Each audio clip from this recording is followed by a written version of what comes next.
Well, I woke up Sunday morning, no way to hold my head, it didn't hurt.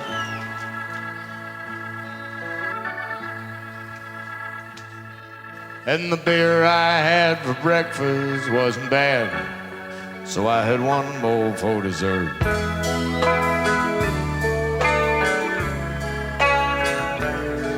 Then I fumbled through my closet for my clothes, found my cleanest dirty shirt. Welcome to the silky smooth sounds of the Green and Red podcast. And I'm your co-host, Scott Parkin, in Berkeley, California. And as always, I'm joined by... It's Bob Bazenko in Houston, Texas, and I'm ready to get my art and culture on. Yep. And we have the third installment of our pilot release of our arts and culture feature.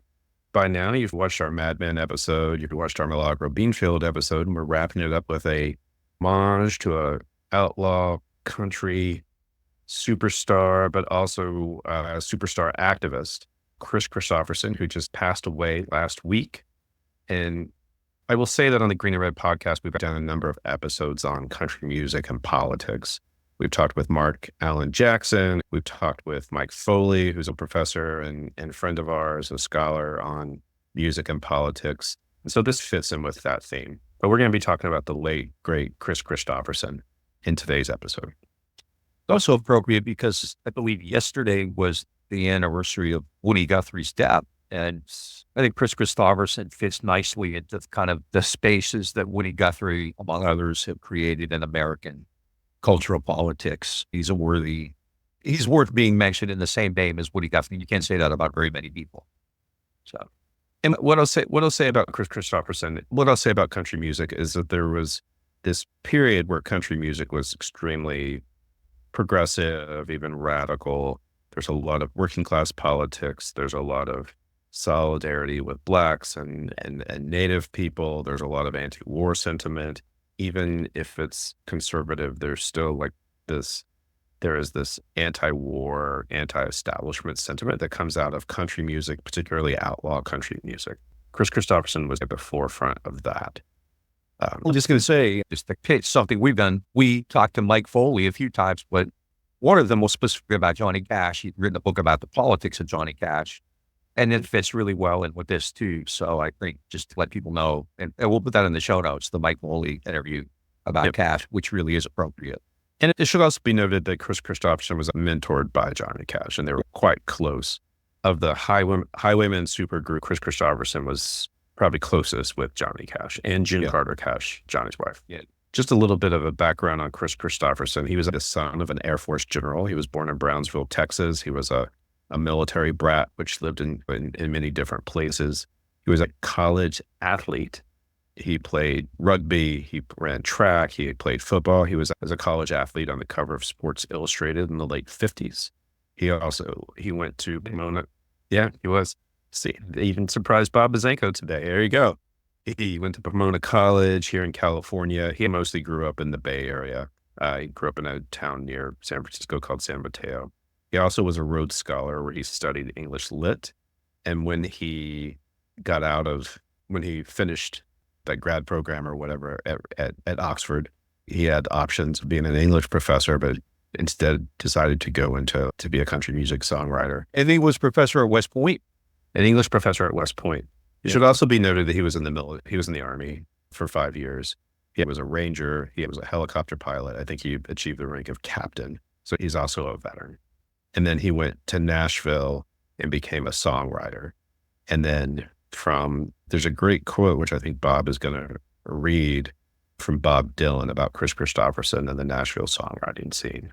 Yeah. One other thing, while we was trying to get established in Nashville, he was also working as a helicopter pilot, shuttling people back and forth to offshore oil platforms. And that's like where he wrote some of his big songs. But yeah, I think Dylan, who was, I think, something of it, a music historian as well as everything else, did a show in one of his radio shows, like in 2015, talked about Kristofferson.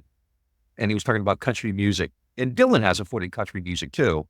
But he said everything was all right until Kristofferson came to town. All the AC, nobody liked him. He came into town like a wildcat that he was, flew a helicopter into Johnny Cash's backyard, which is a true story, not your typical songwriter, and he went for the throat. Sunday morning coming down, and then Dylan put the lyrics to that song on it. And he said, you can look at Nashville pre-Kris and post-Kris, because he changed everything. That one song blew old Conti All's world apart. He couldn't see it coming and might have sent it to the madhouse. So Dylan talking about what Kristofferson did to country music. And there's an interview which actually was talked about in the Kris Kristofferson's New York Times obituary, where he actually references the lost generation of the mostly American writers and artists that were living in Paris in the 1920s, and saying what the singers and songwriters were doing in Nashville in the 1960s was their version of the lost generation, which speaks a lot. And country music became this sort of super powerhouse sort of industry out of that, which was like edgy and anti-establishment. And we had outlaw country come out of that, but still it was very artistic. Yeah. But the 60s music, because we talk a lot about it. We wrote the protest music of the 60s, and everybody loves that. My students, I played in class and they get a kick out of it. And I think that's important. That reached Nashville as well. That reached country music as well. It's funny because Dylan mentioned Monty Hall wrote a song about Watergate, which I only found out about 5 or 6 years ago. So even country was building on that. Mike Foley talked a lot about that with regard to Johnny Cash. Nixon tried to use these guys, right? And they wouldn't have it. And Kristofferson was clearly the most overtly political of them all, which isn't not to downplay people like Cash and Willie Nelson also, he knew he was close to. So it really is, it's an interesting and important thing. There is a blue country out there as well as this kind of, because now we see country, this kind of Trump, Jason Aldean, Kid Rock, all this crazy shit. And it hasn't always been that extreme. It moving into the politics of Kris Kristofferson and all of that. I do want to, well, what I want to say is that there was a more contemporary country music star who's also no longer with us, who was quite right-wing, considered himself a patriot. It was Toby Keith.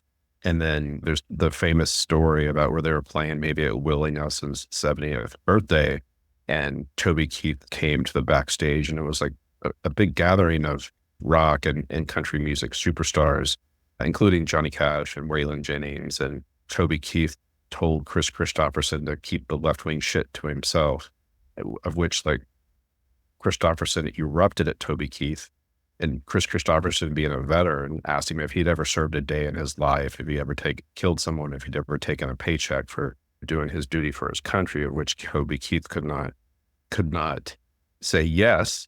And Kris Kristofferson basically just told him to shut the fuck up about the whole thing. That story has been related quite a bit, and I think Toby Keith denied it, and Kristofferson was coy about it, but Ethan Hawke is the person who first wrote about that. And I think he stood by it, and I believe Kristofferson's wife at the time, I don't know if it was the woman to whom he was. It was Lisa Myers, who was with him. Still married. Yeah. And I believe she confirmed it too. So at that point, I'm willing to accept it because I don't like Toby Keith anyway. And he also had issues with regarding his politics with Waylon Jennings. And I'm assuming I think he and Toby Keith got along too, outside of that. But he and Waylon Jennings, who were both in the Highwaymen, really differed. And Waylon Jennings didn't like it when Kristofferson brought politics in. And both his ex-wife, Jessie Coulter Young, and his son, Shooter Jennings, said that he really liked Kristofferson, but they were very different politically. And we'll talk more about that because Kristofferson actually, in a sense, paid a price for that. He wasn't afraid to stand up for what he believed in. Yeah, and I think we also have a bit we're going to talk about Kris Kristofferson's movie career, but I think we're getting into the activism. And that's one of the things that really defined Kris Kristofferson was like his politics. And we have a whole list that we've compiled of the different activist causes in which Kris Kristofferson supported in one way or another. It should be noted that there's a pretty famous interview that the Highwaymen did in New Zealand when they were on tour in the late 80s, early 90s, where Kris Kristofferson, the interviewer, asked each of them what they thought the problem with America was. And Kris Kristofferson goes off about how there's a corporate two-party system and the medias are lapdogs, and it's like the sort of media propaganda is just out of control and things like that. And he like really goes off, and Willie Nelson has some critiques and Johnny Cash has some critiques, but Kris Kristofferson's is really noted. That video actually went around a lot on the day that he passed away. Kristofferson actually invoked the Nazis, right? He said, this is 1991, and he said, America's like Nazi Germany. Like a Nazi this would make a Nazi blush, I think is what he said. And you can see Waylon Jennings shooting up some looks there, giving them some, the Italians, he's giving them a look, he's giving the evil eye. Yeah, no, that was really remarkable. And Johnny Cash is pretty much out there too, talking about rich people running the world and all that kind of stuff, which you're not going to hear from Jason Aldean and a lot of these Toby Keith clones today. And that's, I don't follow country music that closely. There's some good folks in it too. We're part of this Jason Isbell and others really do have good political ideas, but Kristofferson really was a trendsetter, like Dylan pointed out. And he was a vocal opponent of the Gulf War and the Iraq War, and criticized anytime the U.S. would have a military intervention, he would be very critical of it, from the invasion of Panama to the support of the Contras. He actually went to Nicaragua and spent time with the Sandinistas. He was very critical of the U.S. support of the apartheid government in South Africa. He was this sort of powerful sort of activist voice in country music for a long time. There's a quote, I was in Nicaragua with the Sandinistas. I argued for Leonard Peltier, Mumia, Jamal, the United Farm Workers. I've been a radical for a long time. I guess it's too bad I'd be more marketable as a right-wing redneck, but I got into this to tell the truth as I saw it. That's weird though, because the guy was like, it had a successful career. I think sometimes we forget that even though the political system doesn't really work for people with his ideas, Americans are very different. And a lot of people did what Kristofferson was doing and saying. It did affect his career, but at the same time, this guy was in huge movies, right? Pat Garrett, Billy the Kid, semi-tough. Alice Doesn't Live Here Anymore, which is Scorsese, right? That was a huge hit. Star is Born. You don't get much bigger than that. Ian Streisand, that was like huge, right? So he had I wasn't really aware of him until later, because I grew up in Ohio listening to rock and roll. And I came on, and I didn't really listen to much country music, because to me it was all like Grand Ole Opry, twangy, Minnie Pearl kind of silly shit. And so when I finally discovered Kristofferson through the rabbit hole, it blew me away, because I wasn't really aware of that. And so I started listening to him. And then because of that, I listened to Johnny Cash differently and Merle Haggard, because I thought Haggard was just this crazy ass right wing nut because of from Muskogee and all that. But then you find out that there's nuances to it. And these guys really did have this kind of real, what I would call real populism, not this fake populism that you get today from a bunch of Ivy League educated assholes, but like the real deal. Even though Kristofferson, he's a Rhodes Scholar, but he had, I think, authenticity to him. I think that I also want to contrast that a little bit with some of the activism of the left, the sort of issue activism, which Kristofferson also championed that as well. But that's the root of where the important politics of country music come in. It's this sort of left populist economic justice, materialism. One cause that he supported since he was like a young man, partially because he grew up in California and partially because he grew up in Brownsville, was the United Farm Workers. There's pictures of him meeting with Cesar Chavez. There's, benefits that he would put on for the farm workers, which sort of overlaps that sort of like populist message of outlaw country. And outlaw country, folks may not be aware of, is like very much rooted in like Bakersfield, California, which is in the Central Valley, which is near farm country. And Kris Kristofferson brings in that sort of left cause, which may not be as appetizing to like white working class people, but he basically makes common cause there. And I think that's important. But he also embraced like the sort of leftist cause, Mumia, Jamal, and Leonard Peltier. Yeah, those were not, even a lot of lefties stayed away from that. He wrote a song about John Trudell called Johnny Lobo. Yeah. So I think it's also important too, because this kind of populism spoke to rural Americans, right? Because today the Democratic Party just like has left those people in the dust. There's not a lot.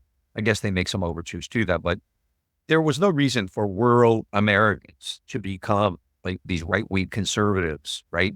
Yeah. Because generally they had been supported by New Deal programs, which Johnny Cash talked about a lot, right?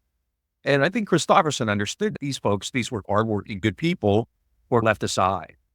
And I would imagine Kristofferson probably understood that quite well and knew that the liberals had abandoned them as much as anybody else had. The rich people just didn't care about them. And early in the episode, you talked about the anniversary of the passing of Woody Guthrie in 1967. Yeah. That was Woody. That's the spirit of Woody Guthrie. Those are his politics, and that's what he lifted up. I believe he used to cover, didn't he used to cover the train wreck on Los Gatos, the Deportees song, I believe, which is winning Netflix. Yeah. The Highwaymen actually covered it on their first album. Oh, okay. Yeah. Yeah, he took her on, it wasn't just like the kind of trendy, popular, let's raise money for this hospital or this museum or this art gallery. He went and did the nitty gritty stuff. I know there's on social media, everybody's put up, a lot of activist folks have been putting up pictures that Brian Wilson, who was an Army vet, lost both his legs while sitting on the tracks to try to stop a troop train in California during the Cultural Wars. And he recently posted a picture of him in Managua with Kris Kristofferson in 1989 or 1980 or whatever. And so he was everywhere. And a lot of people are activists because it's trendy and it looks good and they can get their name in the paper and all that kind of stuff. But like he put it on the line. And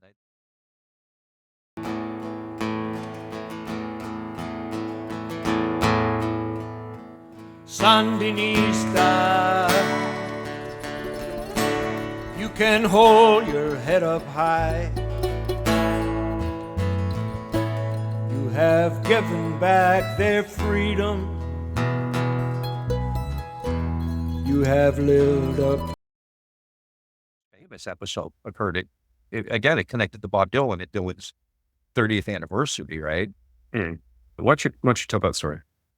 Columbia threw a 30th anniversary show for Dylan. I remember watching it, and man, every superstar ever came out, right? Robbie Robertson and the band, and Roger McGuinn and Neil Young, and you name it. And then Sinead O'Connor was on the bill, and just a couple of weeks earlier was when she had been on Saturday Night Live and pour the picture of the Pope up to talk about the Catholic Church covering up this horrible child rape and sexual abuse scandal. And what struck me, again, in a really negative way, when Sinead O'Connor came out at a Bob Dylan show, where she got booed, really harshly booed. Like, I'm thinking, like, at a Bob Dylan show?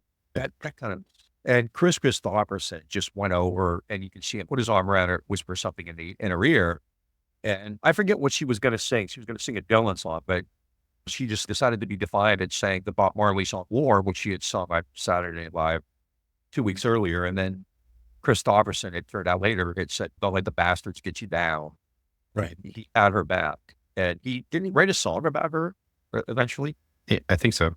I think it was called Sister Sinead, or like, which is, most of the songs aren't that overtly political, but I think that probably was the most. He also wrote a song called They Killed Him, which I think Dylan covered, which is about like Martin Luther King and Gandhi and Jesus Christ and people like that. But the Sinead O'Connor thing really got to him. I think that really got to him. I think that's an important story to tell about Kris Kristofferson and who he was, right? Is that my understanding is a lot of the other artists just let that go and ignored it or whatever. And he like, first that, right? You're in a room with Bob Dylan and all these huge lefties kind of music superstars, right? Only one of them fucking went out there and did something. It was Kristofferson. Like, anybody could have done that. Bob Dylan could have stepped up and done something, right? Anybody. And it was Kristofferson who did that.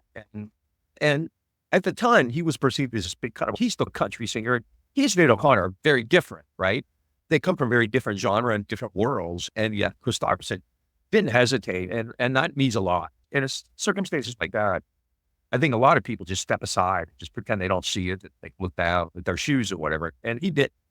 And for him, and he never recanted, and he always had her back for that. Because what happened to Sinead O'Connor was horrific. She was really, what the industry did to her was just really harsh. And I think that really speaks a lot to him too.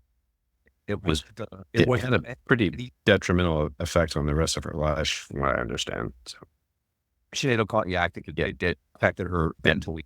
But again, I keep going back to that idea. And a Bob Dylan show, you have people who are booing someone who exposed the Catholic Church's sex scandal. So it's just insane. Yep. And this is 1992. Like, now, if you did that, I think it would be very different because everybody knows the full truth of the Catholic Church. Whereas in 1992, you could pretend you didn't know. And so again, Kristofferson, like, I don't think he thought twice about that. He just said, I got to do this. It's the right thing to do. And I always admire that. We don't want to get carried away and make celebrities out to be the fucking heroes of the world in the modern day G Debs or anything like that. But I think there is something to be said for people who have that kind of public ability to speak and to let people know about things, to actually do that the way he did. Yeah, and it also seems like celebrities will take on these sort of cause celebs when there's something beneficial in it for them. And I didn't, there's some of them I don't have a sense of that, but Kris Kristofferson definitely did not do that. There's some stuff that he said about when he was close friends with Vanessa Redgrave, and he spoke out about, he did a benefit for Palestinian children and things. And he actually started seeing acting and singing opportunities dry up because he was being critical of how the Israelis were with the Palestinians in an apartheid state in the 70s and 80s. Yeah, and if you can do that to Kris Kristofferson, he's a star. Like we just said a minute ago, he did well. He still got movie roles and stuff, but this obviously affected him too. Wasn't it around that same time? Was it Woody Harrelson? Didn't he have trouble getting roles for a bit too because of his political views? I think. Yeah, it wouldn't surprise me. But I believe so back then in the mid '80s, late '80s. And we talked when he died a couple of years ago. We talked about Ed Asner. We've been into that. People like that go beyond. This isn't just the kind of the star-studded gala kind of stuff, and especially in the country music scene. Like I said, I don't really listen to country. I saw today a headline where I guess there's some kind of controversy with Beyonce. She wasn't nominated for country music awards. And some of the people are saying it's code, right? She's not part of our community. What the hell's that mean? I'm sure, granted, she's not a Sinead O'Connor victim by any means, but I would think that like a Kris Kristofferson type would say, yeah, everybody's part of our community. Yeah, exactly. Also, he was in a lot of, we don't really talk about his movies much. Just there are a couple worth noting. He was in a John Sayles movie. John Sayles is obviously one of our favorites, called Lone Star. Yeah, and I actually just rewatched that for this episode, where he plays a supporting role where he's the sort of racist, he's the victim of a crime, but he's like the sort of racist, corrupt sheriff that everybody was happy to see go. But Sheriff Charlie Wade. And and he's like pretty low key in that film until he's not. A lot of people don't even realize that was Kris Kristofferson. I thought it was Tom Skerritt until credits. Kris Kristofferson, like, who the fuck was Kris Kristofferson in that movie? It's like, that's Tom Skerritt. And I think he was in Billy the Kid by Sam Peckinpah in the early 70s. He's a big mega hit. He was in A Star Is Born in the late 70s with Barbra Streisand. And then he was also in Alice Doesn't Live Here Anymore, which is a Scorsese film with Ellen Burstyn. Which is one of the first feminist films out there, right? About a single mother, became a big TV show. And there's no politics around these films, so I'm just going to mention it. He was in all the Blade films too, which is about a vampire hunter. But anyway. In the late 90s, early 2000s. My favorite Kristofferson film is not political either. It's Semi-Tough, which is based on a novel by Dan Jenkins about a football team. It's a good cast. He and Burt Reynolds, Joe Claybert, Robert Preston. But it is political in a sense. It makes fun of like 70s fads like S and Pyramid Power and all that kind of shit. When that is great. But it's a great movie. Kristofferson he was in Nashville, right? He was very easygoing. You just got the sense he was just being himself. And it was like, it's easy. The guy had a good career, was successful. I'm sure he was financially very well off. But again, he didn't have to do the things he did, and most people don't. So I think he deserves some credit for that. In America today, if cultural resistance matters, it does, because we have to find resistance wherever we can. There's not enough out there. So when we find it, we can't just dismiss it. And the kind of stuff he did, I think we're talking about it now. So it's important, right? It matters. 30, 40 years later, we're talking about this stuff.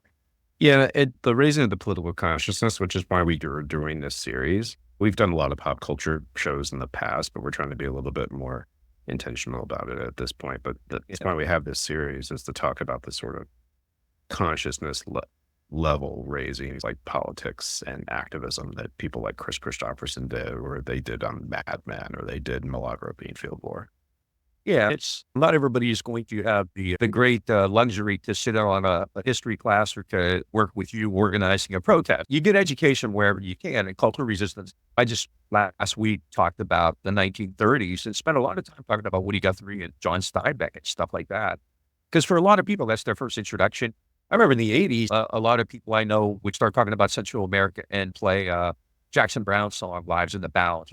It's a good introduction to it. Yeah. Yeah, And totally. Kristofferson did a lot of Kristofferson. I think that the telling part, like you said, is you spoke about Mumia, Jamal, Leonard, Peltier. These aren't like the pop hip causes at the MoMA where you get all dressed up for $5,000 dinner or whatever like that. He got his hands dirty. He was in the fields. Didn't he do anti-nuke stuff? I believe he was part of Musicians United for Safe Energy. He's part of that.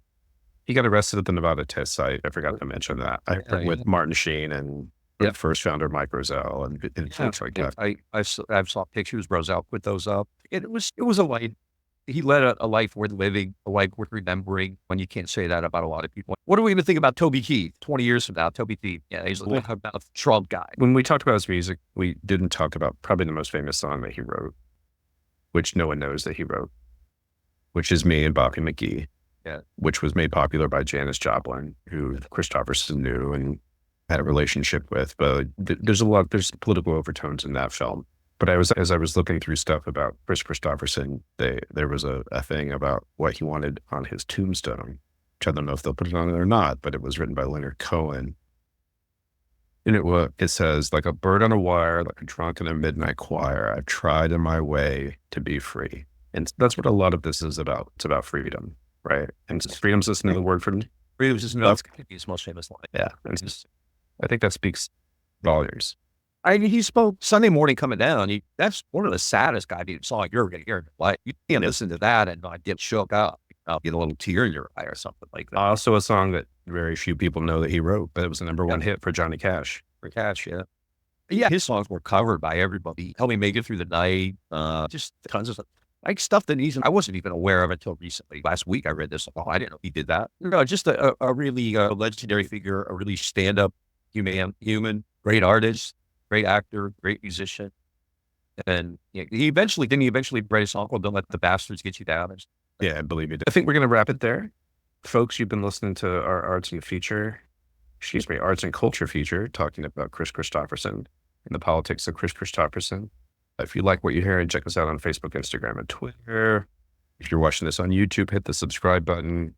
If you're listening to this on any of the audio platforms we're on, give us a rate and review. It helps us with the algorithms. And then if you really like us, go to greenredpodcast.org and have the support button, or become a patron at patreon.com/greenredpodcast. And until then, don't let the bastards get you down. And we'll talk to you again really soon.